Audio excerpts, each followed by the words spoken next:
এই কুষ্টিয়ার সদরে সবচাইতে বেশি হয় যেটা তার নাম চাঁদাবাজি এবং দখলবাজি, দুর্নীতি আর সন্ত্রাস। আমি আপনাদের সন্তান হিসাবে, কুষ্টিয়ার মানুষ হিসাবে কথা দিতে পারি, আগামীতে আল্লাহ রাব্বুল আলামিন যদি আমাদেরকে ওই জায়গা পর্যন্ত পৌঁছিয়ে দেন আপনাদের ভোটের মাধ্যমে, আমরা এই চারটা বিষয়কে কুষ্টিয়ার মাটিতে কবর দেব ইনশাআল্লাহ। এই কাজে বাধা দেওয়ার জন্য যে সমস্ত ষড়যন্ত্রগুলো ইতিমধ্যে আরম্ভ হয়েছে, কুষ্টিয়াতে নমিনেশন ঘোষণা দিয়েছে আমার নামে মে মাসের 5 তারিখে।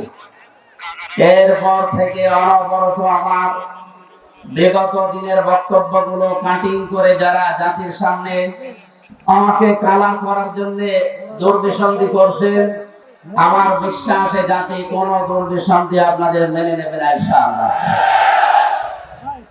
আগামী কুষ্টিয়ার মানুষের দ্বারে দ্বারে, বাড়িতে বাড়িতে, ডোর টু ডোর আমি এই 6-7 মাস একাধারে এই যাবার পরে যেটা বুঝেছি, মানুষ এখন মুখিয়ে আছে ইনসাফের পথিক, দাড়ি পাল্লায় ভোট দেওয়ার জন্য। আমি আপনাদেরকে কথা দিতে পারি, আগামীতে কুষ্টিয়ার আপামর জনতা, বিশেষ করে বিভিন্ন শ্রেণী পেশার মানুষকে, যারা বিশেষজ্ঞ, আল্লাহ পাক যদি আমাদেরকে কবুল করেন, এই মানুষগুলোকে সঙ্গে নিয়ে কুষ্টিয়ার উন্নয়নমূলক কিছু মহাপরিকল্পনা নেওয়ার উদ্যোগ আমরা অলরেডি করেছি এবং সেগুলো বাস্তবায়ন করব ইনশাআল্লাহ।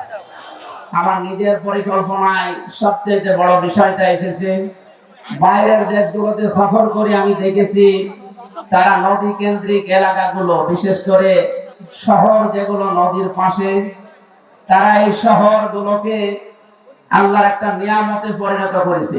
আমাদের কুষ্টিয়ার পাশে যেহেতু গড়াই নদী, আমরা চাই রানাখড়িয়া থেকে মেহেদুরুমি ব্রিজ পর্যন্ত এইটা বিশাল এলাকাটা, এখানে যদি 2 লেনের রাস্তা এবং পর্যটন এলাকা গড়ে তোলা যায়, আমার মনে হয় কুষ্টিয়া দিন দিন একটা পর্যটন এলাকা হিসাবে খ্যাতি পাবে ইনশাআল্লাহ।